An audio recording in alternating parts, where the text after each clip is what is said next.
Hello, everyone, and welcome to ACCG. Today, we're going to touch on one of my favorite decks of all time, the Dinos. Guys, deck's fantastic. Let's go ahead and get into some of the magic we can pull off here with the Dino deck.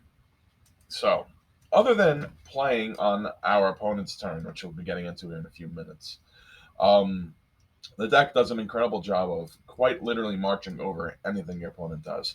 Now, I know it's fallen from greatness. For 2020, it used to be the top deck, as proven by Team Samurai, who won the World Tournament with it. But this deck still has not lost its luster. It's fallen out of favor, I would say, only because there are better archetypes like Telements, and a lot of shade was thrown when our boy Misk here went to one. So, I mean, the deck itself is a fantastic deck still to this day. Could we do it mixed to three? Yes, but we can very well still make fantastic plays with this deck where it is at the moment. So, let's go ahead and talk about what we can do. Besides the normal stuff of our big boys here, we do have the True King here, and I know some of you probably aren't a stranger to playing him in Dinos. Besides the fact that you can chain off with the babies getting not only a plus for destroying your earth monsters, but additionally getting those extra deck cards removed is game changing in a matchup against T elements and other matchups that may rely on their extra deck. So you have True King, you have the Cranker Tops. I play Cashier at three. It's just a really great card, but I mean, hey, if you don't have the budget for said card, it's more of like a hand trap slot in this deck. So I mean, there are much better alternatives to a budget you could play. You could also go with all your Lightning Storms, Triple Tactics Talent, Dark Rule, and no more. There are plenty of options, if you feel like something's too budget heavy in this deck that you could play that can have just as much of an impact. I favor Cashier because that's just another Earth monster I could play in the deck. Now, let's talk about our Doodle Beast here for a minute. So we have Doodle Beast Tyranno, and Doodle Beast Stego. So these three cards, for under $2 right now, you can become a meta deck and play on your opponent's turn. How can we do that? Well, we use in our combo. I can explain it to you briefly. Instead of going into our elaborate normal combo, we'll use our, I believe, our Oviraptor's effect to bring out our Stego, and then we can use Stego to get the pitched out. And guess what? On our opponent's turn, if we exhaust all of our pops and everything that we may set up from our board, like our Abyss Dweller, our Evil Sword, Dolka, or Lagia, exhaust our Tyranno's Flip, exhaust our Link monster that we may have out. If we exhaust all these things, we can still play on our opponent's turn. Uh, let's say get rid of our own Tyranno for this Tyranno, and then hey, not only have we touched a meta because we are paying on our opponent's turn, but a little taste of meta, but we get the additional pop because it just resolves. It doesn't target. So this is fantastic because there are a lot of cards that say you cannot target. Well, he doesn't target. He just sends your card to the graveyard. So there you go. And not only does he do that for you, but I mean, I believe depending on what you do, you are also allowed to get another summon off. And if you get another summon off, go for Overraptor. And there you go. You're just playing on your opponent's turn. It's fantastic. The deck still has not lost its luster. I play the scrap engine in it. Moving on, to allow for my higher links to come out, like Apollosa, um, once I set all that up, and to allow for Scrap Wyvern to be fodder for my Boros Lord Savage Dragon. Now, I mean, this is just how I play the deck. I mean, you guys can play this however you want. You can see I've doubled up on most of my extra deck cards, but that's because I play Extravagance. So, again, that could also be whatever hand trap you guys choose if you don't like that draw power, as well as freeing up a lot of spots in your extra deck, giving you more utility if you wish. The terraforming just so we get the lowest world faster. The cool bite is here just again as another filler spot. I've seen a lot of people play two field spells ever since Mystic Mind got ripped out of our deck. I see people playing the True King Dragonic Diagram in their deck, which is also a great itch. It's also a great addition to the deck. So it's about how you want to play your iteration of your dinos. So I could give you a blueprint as to how I play it, and I want to hear about how you guys play it, how you make your deck work for you. So go ahead and comment if you have a build you want to pitch to me.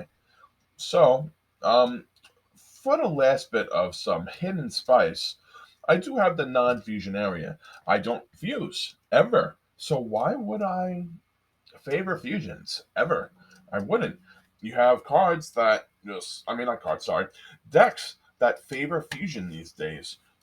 Telements and Brandage just named two. So stop them in their tracks. Non-fusion area. Now they have a floodgate they have to go through in order for them to get into their plays. So fantastic addition to the deck. I think it's really slept on for the deck. It got a recent reprint. So I say this is the perfect deck to use it in. Go ahead and use it. Instead of Mystic Mind, put this in Mystic Mind slot instead. Put it at one, try it, see what you think about it. Might be just what you're looking for. Last thing, I play the Tenyi Spirit as well. This is more so situational. It's a level 4, so I can link off into Abyss Dweller. Not link off, sorry, Exceed off into Abyss Dweller, or link away. The level doesn't matter at that point, but I can link it away as well.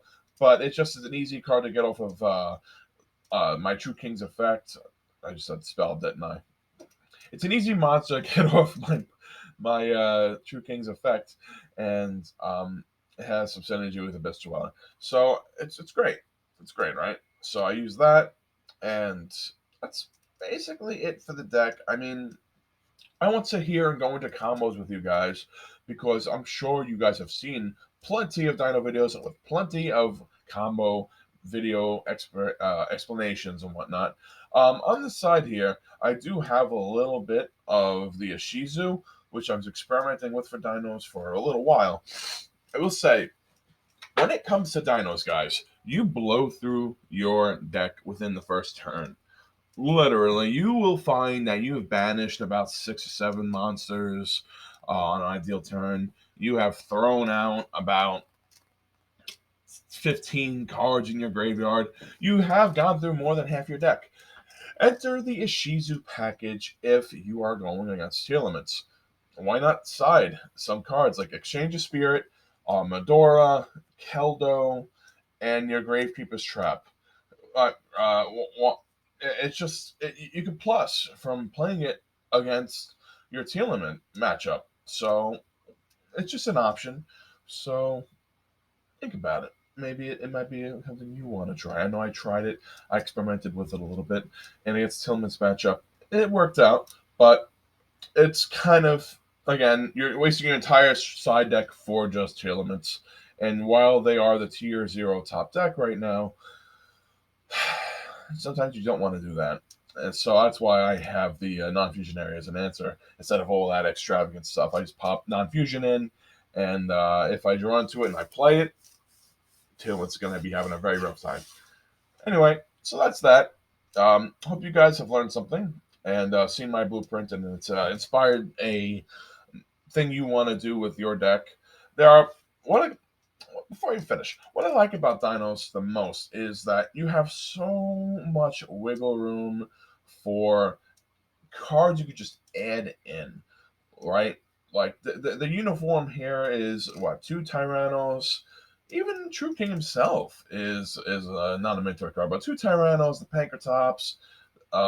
I say the Doodle Beasts are now mandatory because meta baby. So you have your, oh my god, I only have 2 Oviraptors. That's a problem. All right, so didn't realize I had 2. Okay, so you have your 3 Oviraptors. Normally, must have left clicked on it. So you have those. You have your miscellaneous at 1. You have cards that eating over afterwards.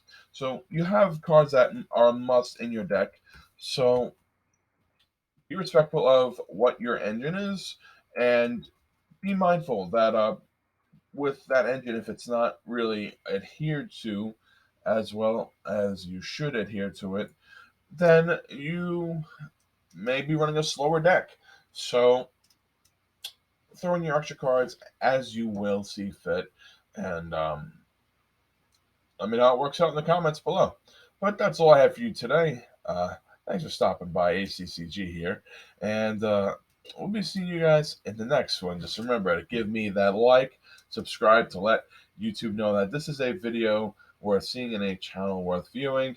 And from the top rope, everyone watching, give me a elbow drop onto that bell. Give it a good ring, and I will see you all in the next one.